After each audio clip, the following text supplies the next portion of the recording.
जी नमस्कार, मनु एकेडमी में आप सभी का स्वागत है। ये एक बड़ी ही इम्पोर्टेंट न्यूज़ है ये, और स्पेशली उन कैंडिडेट्स के लिए जिन्होंने मैकेनिकल या फिर ऑटोमोबाइल में डिप्लोमा या फिर बीटेक किया हुआ है, और अगर उनका इंक्लाइनेशन है आरटीओ ऑफिसर बनने का। वैसे तो सरकारी नौकरी कोई सा मिल जाए बढ़िया ही है, पर यहाँ पे स्पेसिफिक कुछ बदलाव हुए हैं आरटीओ के रिक्रूटमेंट रूल में, जिसको हम लोग यहाँ पे डिस्कस करने वाले हैं। और ये उन सभी के लिए ज़रूरी है जो अभी करंट में आरटीओ एग्ज़ाम की प्रिपरेशन कर रहे हैं, उनके स्टेट में वैकेंसी अनाउंस हुई है या फिर इन फ्यूचर अनाउंस होने वाली है। और ये उनके लिए भी खुशखबरी है जिनके स्टेट में रिक्रूटमेंट ही नहीं होता था। काफ़ी सारे स्टेट्स हैं जैसे हरियाणा जैसे कामचोर स्टेट, वो रिक्रूटमेंट ही नहीं करते थे, डिप्यूटेशन पे दूसरे डिपार्टमेंट के लोगों को भेज देते थे। तो उनके लिए ये खुशखबरी है कि आपके स्टेट में भी आरटीओ की क्लास 3 से लेकर क्लास 1 तक की रिक्रूटमेंट आएगी। डिटेल में इस खबर को डिस्कस करेंगे। हालांकि हरियाणा ने कुछ टाइम पहले एडवर्टीजमेंट निकाला हुआ था, पर ऐसे बहुत सारे स्टेट्स हैं, मैंने तो एक एग्जांपल दिया, ऐसे बहुत सारे स्टेट्स हैं जो रिक्रूटमेंट करते ही नहीं थे, डायरेक्ट डेपुटेशन से काम चलाते थे। इस डिपार्टमेंट को भेज दिया, उस डिपार्टमेंट को भेज दिया, काम चलता था। अब उनके यहाँ पे भी वैकेंसी आएगी, और जिन स्टेट्स में ऑलरेडी वैकेंसी आ रही थी उनके रिक्रूटमेंट में कुछ बदलाव होने की पॉसिबिलिटी है। मैं पॉसिबिलिटी बोल रहा हूं, इसका मतलब इसको निगलेक्ट नहीं करना है। 99% चांसेज है कि ये बदलाव होंगे ही, 1% का चांस थोड़ा सा ये है कि भाई हर जगह इस करते हैं, क्योंकि अभी ये कंफर्म नहीं हुआ है। तो डिटेल में पूरा हम लोग डिस्कशन करने वाले हैं यहाँ पे। और यहाँ पे मैं स्पेसिफाई करूंगा कि कई सारे स्टेट्स ऐसे हैं जहाँ पे जो क्लास 1 होता है, जैसे कई जगह पे उसको डीटीओ कहते हैं, डिस्ट्रिक्ट ट्रांसपोर्ट ऑफिसर, कई जगह पे उसको आरटीओ कहते हैं, रीजनल ट्रांसपोर्ट ऑफिसर, कई जगह पे उसको आरटीओ डायरेक्टर कहते हैं, असिस्टेंट डायरेक्टर कहते हैं, कई जगह पे ये आरटीओ कहते हैं, जो भी पोस्ट का नाम हो। कई जगह पे तो ये डायरेक्ट रिक्रूटमेंट होता था थ्रू टेक्निकल सर्विसेज, मतलब मैकेनिकल और ऑटोमोबाइल के बच्चों को लेते थे, पर कई सारे स्टेट्स में नहीं लेते थे, डायरेक्टली पीसीएस के थ्रू लेते थे। अब उसको भी किस तरीके से मैंडेटरी कर दिया गया है कि उसमें भी ऑटोमोबाइल और मैकेनिकल के बच्चे ही जाएंगे, डिटेल में डिस्कस करेंगे। पहले कुछ चीजें आपको समझाते हुए चलता हूं, ताकि आपको थोड़ा सा ये बनेगा कि ये क्यों मतलब कंपलसरी हो गया है, या फिर कंपलसरी है तो क्या पॉसिबिलिटी है कि इसमें कोई बदलाव होगा, या फिर जैसा रूल आया है अभी ड्राफ्ट है वैसा ही डायरेक्टली अप्लाई हो जाएगा। यहाँ पे एक शॉर्ट फॉर्म लिखा हुआ है, बहुत ही पावरफुल कमेटी है। अगर स्पेशली हम ट्रांसपोर्ट डिपार्टमेंट के हिसाब से बात करें, supreme court committee on road safety. कई सारे इनके रिकमेंडेशन हैं, कुछ रिकमेंडेशन मैं आपको बताते चलता हूं, शायद आपके अभ्यास ताजा हो जाए। एक रिकमेंडेशन आया था, याद करिए, कहा गया था कि जो नेशनल हाईवेज हैं उन हाईवेज के 500 मीटर के परिधि में आप अल्कोहल नहीं बेच सकते हो। ये इसी कमेटी का रिकमेंडेशन था जिसको सेंट्रल गवर्नमेंट ने नोटिफाई किया था। एक अभी भी मतलब एक और बहुत पॉपुलर इनका रिकमेंडेशन था ऑटोमेटिक हेड लाइट ऑन का। आपने देखे होंगे कि कुछ टाइम मतलब 2017 से आई थिंक सो, अगर मैं गलत नहीं हूं तो 2017 में ऑर्डर आया था आई थिंक सो, 2018 से मोस्ट प्रोबेबली वो अप्लाई हो ही गया होगा, हर मैन्युफैक्चर करने लगा होगा कि बाइक की जो हेडलाइट थी वो कभी ऑफ नहीं होती थी, वो भी इनका ही रिकमेंडेशन था। ऐसे कई सारे रिकमेंडेशन ये काफी टाइम से दे रहे हैं।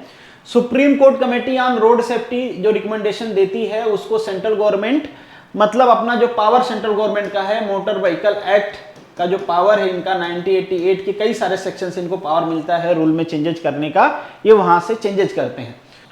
तो supreme court committee on road safety जो है, इस बार इन्होंने रिकमेंडेशन दिया है कि जो आपका रिक्रूटमेंट रूल है उसकी जो क्राइटेरिया है ना बेटा, वो ठीक नहीं है। सरकार को कहा है ठीक नहीं है, उसको बदलिए। किसको कहा? सेंट्रल गवर्नमेंट को। और सेंट्रल गवर्नमेंट ने अपने पावर का यूज करते हुए वो ड्राफ्ट सभी स्टेट्स को भेजे हैं, वो मैं आपको दिखाता हूं। उससे पहले आप वो देख लीजिए कि किन किन वैकेंसी में बदलाव होने वाले हैं। वैसे मैं मान के चलूं तो मैक्सिमम स्टेट में यही नाम होता है। अगर आपके स्टेट में कुछ अलग नाम है तो मुझे आइडिया नहीं होगा, हो सकता है, क्योंकि सभी स्टेट का मैंने तो पढ़ा नहीं है रिक्रूटमेंट रूल। तो मैक्सिमम जगह इसे हम कहते हैं असिस्टेंट मोटर व्हीकल इंस्पेक्टर, या फिर कहते हैं मोटर व्हीकल सब इंस्पेक्टर। ये दोनों क्लास 3 वाली पोस्ट होती हैं। कई सारे जगह पे मोटर व्हीकल इंस्पेक्टर की जो पोस्ट होती है वो भी क्लास 3 में आती है, जैसे बिहार। पर गुजरात जैसे स्टेट है ये क्लास 2 में आती है, इसके लिए डिग्री चाहिए होता है और इन पोस्ट के लिए डिप्लोमा चाहिए होता है। मिनिमम क्राइटेरिया की मैं बात कर रहा हूं। राजस्थान जैसे स्टेट में कंट्रोवर्सी भी चल रही है कि इस पे बीटेक वालों को लेना है कि नहीं लेना है। ARTO assistant regional transport officer होता है, इसकी भी रिक्रूटमेंट गुजरात जैसे स्टेट में डायरेक्ट होती है। कई सारे स्टेट में ये वाली जो पोस्ट है, जैसे मैंने आपको पहले कहा, ये वाली पोस्ट रीजनल ट्रांसपोर्ट ऑफिसर वाली पोस्ट, या इसको डीटीओ भी कहते हैं, डिस्ट्रिक्ट ट्रांसपोर्ट ऑफिसर वाली पोस्ट, मतलब कहीं पे ये दोनों इक्विवेलेंट होती हैं, कहीं पे ये ऊपर होती है। तो कई जगह पे गुजरात जैसे स्टेट में तो ये दोनों पोस्ट किसके थ्रू आती हैं, हालांकि ये नहीं आती है, ये आती है इसके बाद प्रमोटर को बनते हैं। तो कई सारे में ये पोस्ट डायरेक्ट रिक्रूटमेंट के थ्रू होती थी और वहां पे एलिजिबिलिटी मैकेनिकल और ऑटोमोबाइल ही होता था, मैकेनिकल ऑटोमोबाइल में बीटेक। कई सारे जगह पे ये पोस्ट थ्रू पीसीएस होती थी, जो पीसीएस का नॉन टेक्निकल एग्जाम होता है, उसमें एक ऑप्शन होता था कि आप ट्रांसपोर्ट डिपार्टमेंट में डीटीओ बन के जाना चाहते हैं, जैसे कोई एसडीएम बनना चाहता है कि डीवाईएसपी बनना चाहता है, उसी तरीके से एक ऑप्शन ये भी होता था। तो डायरेक्टली ये यहां से चले जाते थे, मतलब कि आपके लिए कोई भी टेक्निकल डिग्री होना अनिवार्य नहीं है। कोई भी बंदा जो ग्रेजुएट हो, जो पीसीएस में अपीयर हो रहा है, उसके पास ये चॉइस होती थी कि वो आरटीओ का क्लास 1 ऑफिसर बन सकता है। कई सारे स्टेट में ये ऑप्शन नहीं था, जैसे गुजरात का मैंने एग्जांपल दिया। अब इन सभी में बदलाव हुआ है, बदलाव सभी में हुआ है।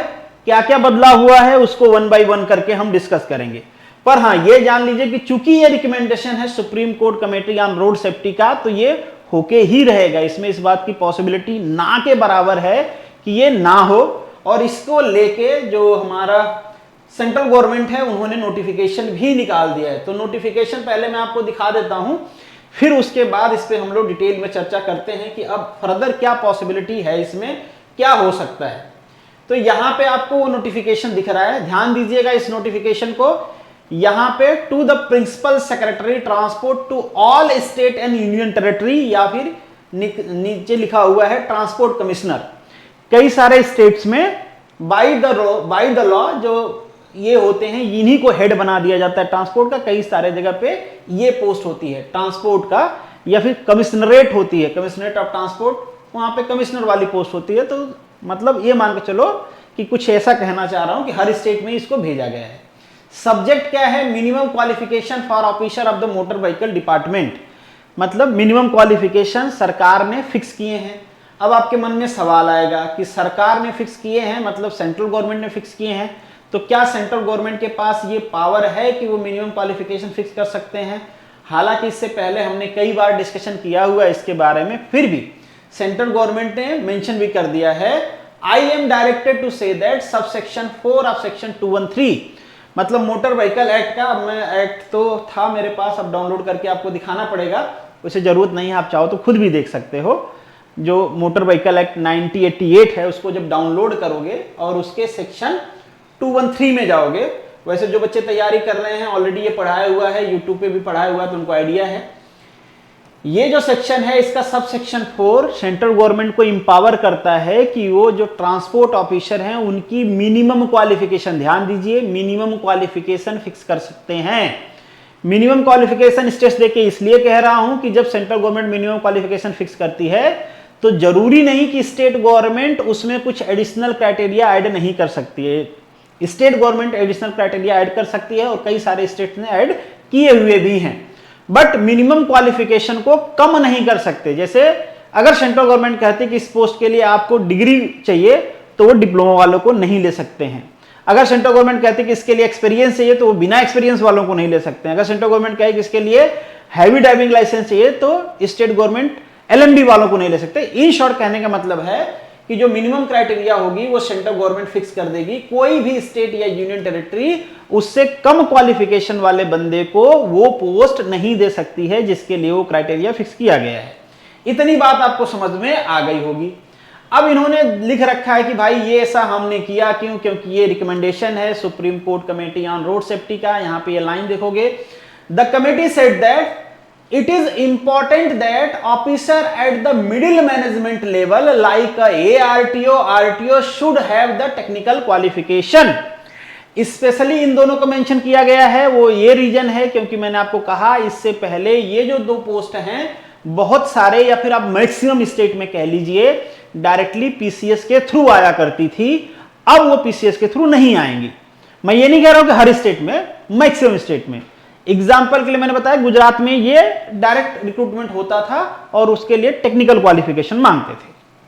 बट यूपी हुआ आपका, बिहार हुआ, वहां पे डीटीओ के नाम से ये आते हैं और वो पीसीएस के थ्रू आते हैं। ठीक है, तो सुप्रीम कोर्ट ने कहा कि नहीं भाई, वो पीसीएस वाले बंदे नहीं चाहिए, उसमें तो बीए वाला भी आ जाएगा, इकोनॉमिक्स वाला भी आ जाएगा, बीएससी वाला भी आ जाएगा, उनको तो व्हीकल के बारे में, रोड टेक्नोलॉजी के बारे में कोई आइडिया ही नहीं है, और हम यहाँ पे ऐसे लोगों को ढूंढ रहे हैं जिसको इसके बारे में आइडिया हो, तो इन लोगों को हम नहीं रख सकते। तो सुप्रीम कोर्ट कमेटी ने कहा, सेंट्रल गवर्नमेंट को कहा कि भाई आप इसको मॉडिफाई करिए। देखो फोर्थ पॉइंट लिखा हुआ है, in view of the above central government is proposing to the prescribe the minimum technical qualification. मतलब आप ऊपर का जो ऑर्डर है या डायरेक्शन है उसको देखते हुए सेंट्रल गवर्नमेंट अपने पावर का यूज करते हुए सेक्शन 213 सबसेक्शन 4 का पावर का यूज करते हुए मिनिमम क्वालिफिकेशन को नोटिफाई कर रही है। क्या नोटिफिकेशन है भाई? अच्छा, ये अभी ड्राफ्ट है, ये भी ध्यान रखना, बाद में भूल जाऊं तो ऐसा नहीं कि ये अभी इन्फोर्स हो गया है, ये अभी ड्राफ्ट है, सारे स्टेट और यूनियन टेरिटरी को भेजा गया है, फिर उनका कंसल्टेशन लिया जाएगा, उसके बाद ये फाइनल होगा। पर ये मान के चलो कि मोस्ट प्रोबेबली ये 99% फाइनल ही है। तो यहाँ पे जो क्राइटेरिया है, अगर कोई क्राइटेरिया में आप फेल कर रहे हो तो अब वो बनवा लेना, नहीं तो बाद में फिर वही एक्सक्यूज रहेगी कि यार ये क्राइटेरिया आ गई, मुझे तो पता नहीं था, ये डालना नहीं चाहिए, हम केस करेंगे, वो करेंगे।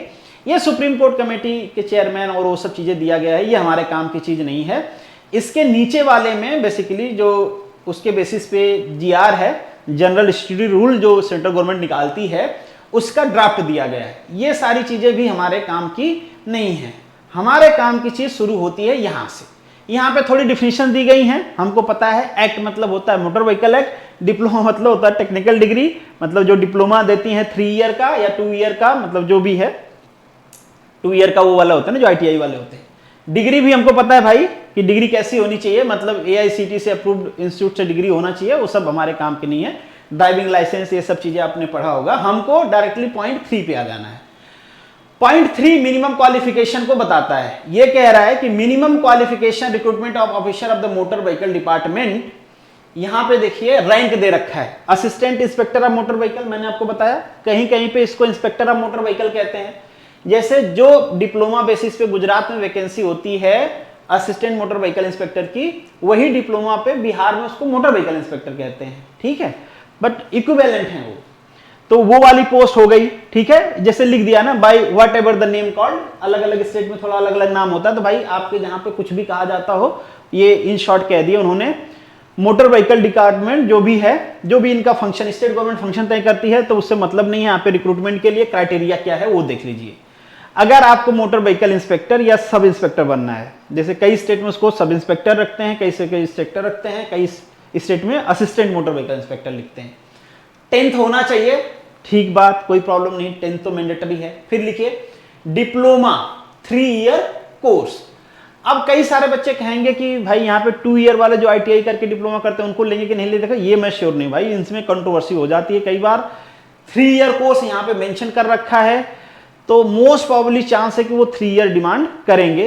अगर लिखा रहता है कि 3 ईयर आर इक्विवेलेंट, तो शायद वो 2 ईयर वालों को भी ले लेते। तो अगर आपका 2 ईयर का डिप्लोमा है तो फिर मतलब मैं श्योर नहीं कह सकता कि आपको एलिजिबल मानेंगे या नहीं मानेंगे, ठीक है। एक इंपॉर्टेंट चीज और है कि इससे पहले जो सेंट्रल गवर्नमेंट 2019 का नोटिफिकेशन, उस पर भी मैंने वीडियो बनाया हुआ है, वहां पे सेंट्रल गवर्नमेंट ने मेंशन कर रखा था कि हैवी ड्राइविंग लाइसेंस के बारे में कुछ मेंशन नहीं था, एलएमवी लाइसेंस का मेंशन था। पर यहां पे holding a driving license authorising to drive the motor vehicle, light motor vehicle, gear वाली और ट्रांसपोर्ट मीडियम एंड हैवी, मतलब ये मान के चलिए, ये देखिए यहां पे वर्ड यूज किया गया है एंड, और नहीं एंड वर्ड है, मतलब ये सारी एसेंशियल क्राइटेरिया हैं, इसमें से कोई भी क्राइटेरिया मिस नहीं होनी चाहिए। मतलब ये मान के चलो कि जब ये गजट में नोटिफाई हो जाएगा और ये जब इन्फोर्स हो जाएगा, तो कोई भी स्टेट हो, जैसे गुजरात जैसे स्टेट हैं एलएमबी पे रिक्रूटमेंट करते थे, अब गुजरात जैसे स्टेट भी एलएमबी पे रिक्रूटमेंट नहीं कर पाएंगे, उनको एचएमबी चाहिए ही चाहिए। तो अगर आप गुजरात से हो, मैं पहले बता रहा हूं, अगर आप तैयारी कर रहे हो तो आप एचएमबी के लिए अप्लाई कर दीजिए। हो सकता है कि जो आपकी आने वाली वैकेंसी है जो कैलेंडर में है उसका आरआर हो सकता है, अभी मैं इसलिए कह रहा हूं क्योंकि पता नहीं ना कि ये कब नोटिफाई करेगी सेंट्रल गवर्नमेंट। हो सकता है ये अगले साल नोटिफाई करें, हो सकता है 2 महीने, मतलब 1 महीने के लिए तो इसको पब्लिक डोमेन में रखा जाता है, जो स्टेक होल्डर है उनके एडवाइस के लिए। जैसे कि नोटिस ये भेजा गया है, अभी जुलाई की ही नोटिस 21 जुलाई की, तो हो सकता है अगले अगले 30 डेज में पब्लिश भी हो सकता है 1-2 महीना और लगे, डिपेंड ऑन, बट मैं आपसे कहूंगा कि रिस्क लेने की जरूरत नहीं है। आरआर चेंज होगा अगर थोड़ा भी डिले हुआ था और ये नोटिफाई हो गया तो, क्योंकि स्टेट गवर्नमेंट के पास फिर वो पावर रहेगा नहीं कि वो एलएमबी पे रिक्रूटमेंट करें, तो एचएमबी चाहिए। हाँ, वो अलग बात है कि वो थोड़ा टाइम दे सकते हैं कि रिक्रूटमेंट के टाइम पे, मतलब अपॉइंटमेंट के टाइम पे चाहिए, डीबी के टाइम पे चाहिए, एडवर्टीजमेंट के टाइम पे चाहिए, ऐसा कुछ वो कर सकते हैं। पर इन सब के चक्करों में क्यों पड़ना, बनवा लीजिए एचएमबी बनवा लीजिए। फिर है नेक्स्ट, ये तो आपने देख लिया। फिर है अब इसमें एक्सपीरियंस का कुछ मेंशन है क्या? नहीं मेंशन है, पर स्टिल कुछ गवर्नमेंट एक्सपीरियंस मांगती है स्टेट गवर्नमेंट, तो वो मांग सकते हैं। ऐसा नहीं कि यहां नहीं मेंशन है तो अब एक्सपीरियंस को हटा दिया जाएगा। जिस स्टेट गवर्नमेंट ने एक्सपीरियंस मांग रखा है वो एडिशनल क्राइटेरिया लगा सकते हैं, उसमें कोई प्रॉब्लम नहीं है। पर जिस स्टेट में नहीं मांगी जाती है आप सुकून की सांस ले सकते हैं, आपके यहाँ पे नहीं मांगा जाएगा मोस्ट प्रोबेबली, क्योंकि वो स्टेट की जुरिडिक्शन है कि वो एडिशनल क्राइटेरिया ऐड करना चाहते हैं कि नहीं करना चाहते हैं। तो एक्सपीरियंस के बारे में कोई चीज मेंशन नहीं है, तो एक्सपीरियंस की टेंशन नहीं लेना है। जहां पे नहीं डिमांड, जैसे गुजरात में नहीं मांगते एक्सपीरियंस तो नहीं मांगेंगे, आपको टेंशन नहीं लेना है। मतलब जो फ्रेशर हैं वो अप्लाई कर सकते हैं। कुछ स्टेट में मांगते हैं, जैसे यूपी हुआ, उत्तराखंड हुआ, वहां पे मांगते हैं। आपका राजस्थान हुआ, वहां पे भी मांगते हैं। तो वहां पे मांगते हैं तो मांगते हैं। अब स्टेट गवर्नमेंट मॉडिफाई कर दे अपना रिक्रूटमेंट रूल तो अलग बात है, पर अभी तो मांगते हैं। ठीक है, अब आगे का देखिए, second number, motor vehicle officer of the rank regional transport officer, मतलब जो क्लास 2 कहीं पे इसको कहते हैं, कहीं पे सुपर क्लास 2 कहते हैं, कहीं पे क्लास 1 कहते हैं। ठीक है, बट ये क्लास 1 की ही पोस्ट है, जो कि बहुत सारे जगह मैंने कहा पीसीएस से आती थी। तो आपका जो रैंक है रीजनल ट्रांसपोर्ट ऑफिसर का, या फिर असिस्टेंट रीजनल ट्रांसपोर्ट ऑफिसर का, या फिर डिस्ट्रिक्ट रीजनल ट्रांसपोर्ट ऑफिसर का, या फिर आपके स्टेट में इसका नाम कुछ भी हो, उसके लिए क्या मिनिमम क्राइटेरिया रख रखा है सेंट्रल गवर्नमेंट ने कि आपके पास डिग्री होनी चाहिए ऑटोमोबाइल में और मैकेनिकल इंजीनियरिंग में। अच्छी बात यह है कि यहां पे 4 ईयर नहीं लिख रखा है, 4 ईयर कोर्स। ठीक है, तो मतलब D2D वालों का भी काम चल जाएगा मेरे हिसाब से, मेरे विजडम के हिसाब से। कई जगह कंट्रोवर्सी होती है, इस वजह से मैं क्लेरिफाई करते चल रहा हूं कि आप कमेंट बॉक्स में लिखोगे कि मेरा D2D है, होगा कि नहीं होगा, तो यहां पे हो जाएगा, क्योंकि उन्होंने केवल डिग्री मेंशन किया है, ऐसा कुछ मेंशन नहीं किया कि 4 ईयर 3 ईयर इतने का कोर्स होना चाहिए, जैसे कि डिप्लोमा में मेंशन कर रखा था। यहां पे भी ड्राइविंग लाइसेंस चाहिए, मैंडेटरी है। अच्छी बात यह है कि यहां पे भी एक्सपीरियंस नहीं मेंशन कर रखा है, भले क्लास 1 की पोस्ट है पर एक्सपीरियंस मेंशन नहीं कर रखा है। डायरेक्ट रिक्रूटमेंट के लिए अगेन वही क्राइटेरिया है। अच्छी बात यह है कि जिन स्टेट्स में ये पहले पीसीएस के थ्रू हुआ करता था, अब उनके पास 2 ऑप्शन बचा है, अभी भी वो पीसीएस के थ्रू कर सकते हैं। गवर्नमेंट ने, सेंट्रल गवर्नमेंट ने ये डायरेक्शन नहीं दिया कि आप रिक्रूटमेंट कैसे करोगे, ना ही वो दे सकते हैं, ना ही उनके पास ये पावर है। ये पावर तो स्टेट गवर्नमेंट के पास ही है कि वो कैसे रिक्रूटमेंट करेंगे। वो रिक्रूटमेंट अभी भी पीसीएस के थ्रू कर सकते हैं। हो सकता है वहां पे ऑप्शन दे दे कि ये आरटीओ वाला ऑप्शन केवल उन्हीं बच्चों को शो करेगा जिनका ग्रेजुएशन मैकेनिकल में हो या ऑटोमोबाइल में हो, क्योंकि वो बच्चे भी पीसीएस देते ही हैं। पर मुझे लगता है कि उसमें थोड़ा सा ये रहेगा कि पता नहीं कोई बच्चा मिले ना मिले, मैकेनिकल वाला ऑटोमोबाइल वाला क्वालिफाई करें ना करें पीसीएस, या फिर क्वालिफाई करें तो जरूरी तो नहीं कि ये चुने, हो सकता है उनका रैंक अच्छा हो तो वो चुने तो ये पोस्ट वैकेंट जाए। तो इस बात की पॉसिबिलिटी के होते हुए अब ज्यादा चांसेस ये हैं कि वो स्टेट भी डायरेक्ट रिक्रूटमेंट इनका करेंगे। ठीक है, तो पॉसिबिलिटी बढ़ती है कि जिन स्टेट में क्लास 1 की पोस्ट आरटीओ ऑफिसर की नहीं आती थी, अब उन स्टेट में भी क्लास 1 की पोस्ट आरटीओ ऑफिसर की डायरेक्ट रिक्रूटमेंट के थ्रू आएगी और वहां पे मैकेनिकल और ऑटोमोबाइल के लिए लोग एलिजिबल होंगे। तो थोड़ी सी आप कह सकते हो ना कि अपॉर्चुनिटी बढ़ गई आरटीओ ऑफिसर की। ठीक है, तो इन शॉर्ट जो आपके क्वेश्चन थे जो मैंने यहाँ पे मेंशन कर रखे हैं वो हमने डिस्कस कर लिए। एक बार मैं आपको दिखाते चलता हूं। हमने क्राइटेरिया भी डिस्कस कर लिया, आपको समझ में आ गया कि किन पोस्ट को, मतलब जो एएमबीआई हैं, एमबीआई हैं, इनके लिए वो डिप्लोमा मेंशन कर रखा है। कई जगह पे एएमबीआई रिक्रूट होता है, एएमबीआई रिक्रूट होता है। एमबीआई वाली पोस्ट कई जगह नहीं आती, जैसे गुजरात में आती है बीटेक के लिए, ठीक है, कई जगह नहीं आती। इसके बाद डायरेक्टली आरटीओ आरटीओ ये सब आ जाता है, ये मिडिल वाला गायब हो जाता है। पर ठीक है, जहां पे आती वहां पे तो आती रहेगी। तो ये क्वालिफिकेशन आपको पता चल गया। डीएल वाली क्राइटेरिया एचएमबी मैंडेटरी है, तो आपको वेट नहीं करना है। अगर आप तैयारी करना चाहते हो एचएमबी बनवा लेना है, क्योंकि उसके बिना एक्सपीरियंस, जिन स्टेट्स में एक्सपीरियंस है वो वैसे ही एग्जिस्ट करेगा। आप ये नहीं कह सकते कि भाई सेंट्रल गवर्नमेंट का रूल आया है हम कोर्ट में जाएंगे और एक्सपीरियंस को हटवाएंगे। वो स्टेट गवर्नमेंट का जुरिडिक्शन है, वो एडिशनल क्राइटेरिया ऐड कर सकते हैं, आप हटवा नहीं सकते उसको। हाँ, मिनिमम क्राइटेरिया को स्टेट गवर्नमेंट वॉलेट नहीं कर सकती है, ठीक है। तो ये एक्सपीरियंस जिन स्टेट में था पहले से वहां पे वैसे ही एग्जिस्ट करेगा, जिन स्टेट में नहीं था उनमें नहीं है, कोई बात नहीं है। Change in new recruitments, new recruitment में क्या चेंजेस होंगे? तो अभी कोई चेंज नहीं होगा जब तक कि ये गजट में नोटिफाई नहीं हो जाता। अभी ये गजट में नोटिफाई नहीं है, अभी ये ड्राफ्ट कॉपी है। 30 डेज बाद ये एलिजिबल हो जाएगा ये ड्राफ्ट नोटिफाई होने के लिए, पर जरूरी नहीं कि 30 डेज बाद एग्जैक्टली सरकार नोटिफाई कर ही दे। कई बार कर देते हैं, कई बार जैसे ही 30 डेज होता है कर ही देते हैं, अगर जल्दीबाजी में अप्लाई करना है। कई बार डिले भी होता है, तो वो डिपेंड करता है, पर चेंजेज यही रहेंगे। इन चेंजेज में चेंज हो जाए इस बात की पॉसिबिलिटी ना के बराबर है, नोटिफिकेशन आगे पीछे हो जाए इस बात की पॉसिबिलिटी है।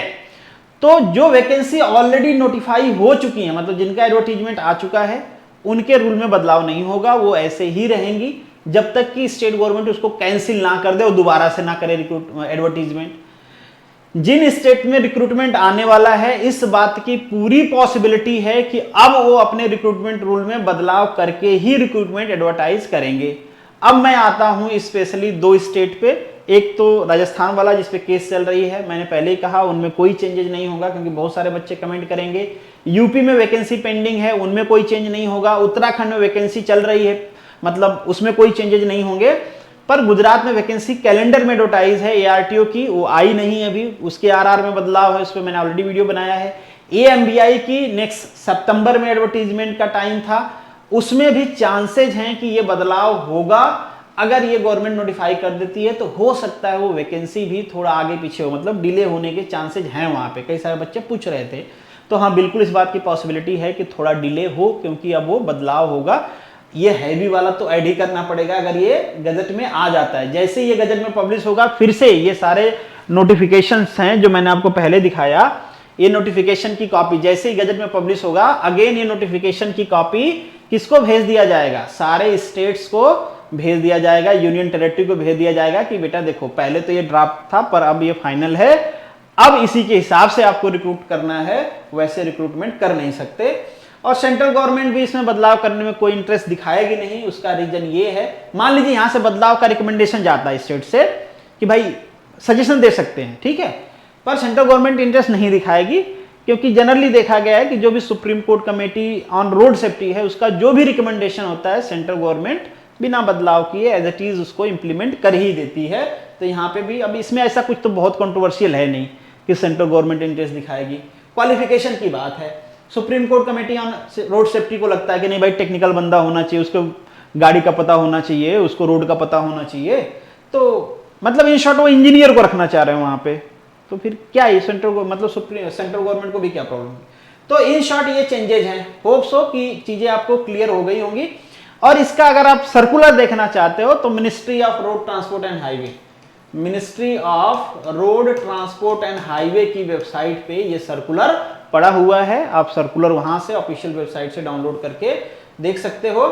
तो this is the end of this video. चलिए, थैंक यू सो मच। अगर अभी भी आपके मन में कोई डाउट है तो कमेंट बॉक्स खुला हुआ है आपके लिए। टेलीग्राम चैनल है @Manu academy official, @Manu academy ये चैनल है, पहला वाला ग्रुप था। इंस्टाग्राम है, कहीं पे भी मैसेज करिए। मिलेंगे नेक्स्ट वीडियो में, तब तक के लिए all the best, good luck and जय हिंद।